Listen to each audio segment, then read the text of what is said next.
Shalom, puji Tuhan saudaraku. Filipi 4 ayat ke-8.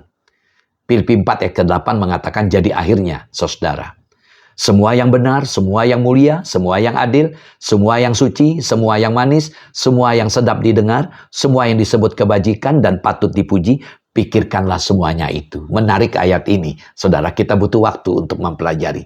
Nah, agar dapat mengalami damai sejahtera dan kemerdekaan Allah dari kekhawatiran, kecemasan kita, orang percaya harus menetapkan pikiran mereka pada hal-hal yang benar, mulia, adil, suci, dan seterusnya tadi kita baca. Jadi Paulus berkata bahwa apabila kita melakukan hal ini, maka dikatakan Allah sumber damai sejahtera akan menyertai kamu. Dalam Filipi 4 ayat 9, besok akan kita pelajari. Nah saudara, apabila kita menetapkan hati kita kepada hal-hal yang keji dari dunia ini, maka sebagai akibatnya sukacita, damai sejahtera, dan hubungan dekat dengan Allah akan sirna, akan lenyap. Dan hati kita tidak dikawali lagi. Nah karena itu saudara, pikiran yang salah menyebabkan perasaan yang salah. Sehingga hati dan perasaan saling bertentangan.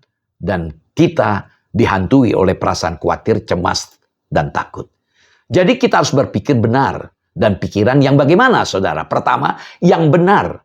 Dari kata Yunani aletes. Berkaitan dengan sifat yang nyata dan hakiki. Pikiran yang tidak benar adalah hal-hal yang bersifat palsu, dusta, kebohongan, tipu daya, munafik, pandangan, atau kepercayaan yang salah, kejahatan seperti diungkapkan dalam Mazmur 36 ayat yang kelima. Kejahatan dirancangkannya di tempat tidurnya. Ia menempatkan dirinya di jalan yang tidak baik. Apa yang jahat tidak ditolaknya. Jadi isilah pikiran saudara dengan firman Tuhan. Itu kuncinya. Jadi inputnya firman Tuhan, bukan pikiran kotor, bukan pikiran jahat. Ini sekaligus bisa memberantas semua pikiran-pikiran yang salah. Yang kedua, dikatakan yang mulia. Dipikirkanlah yang mulia.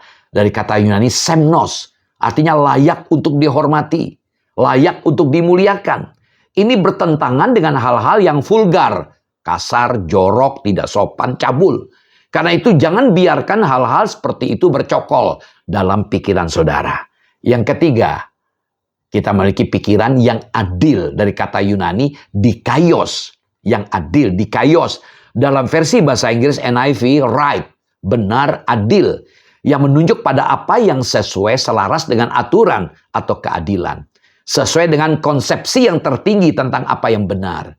Kita harus adil, bukan hanya dalam tindakan kita, tapi juga dalam pikiran kita terhadap sesama saudara.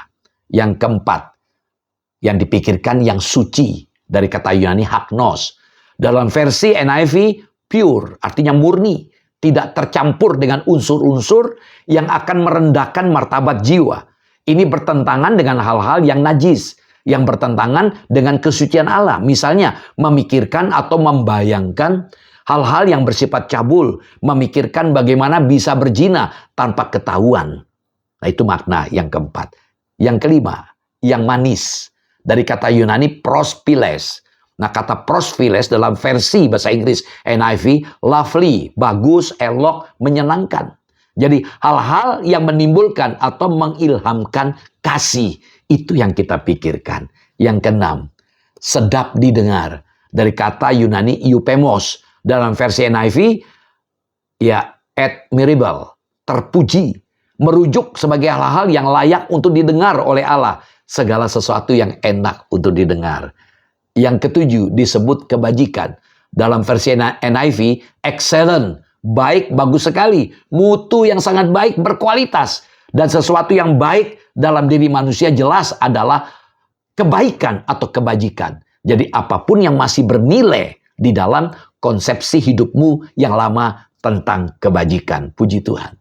Yang kedelapan, saudara, yaitu yang patut dipuji. Dari kata epainos.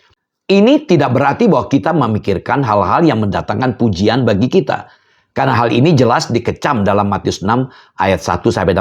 Ketika kita berdoa, ketika kita berpuasa, ketika kita sedekah, jangan ingin menonjolkan diri kita. Itu diungkapkan oleh Tuhan Yesus dalam Matius 6.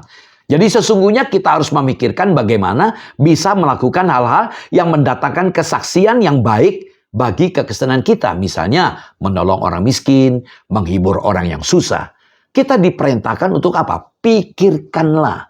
Dari kata Yunani, logizeste. Logizeste ditulis dalam bentuk waktu present imperatif, sebuah perintah. Dan bentuk kala kini. Jadi kata perintah dalam waktu kala kini.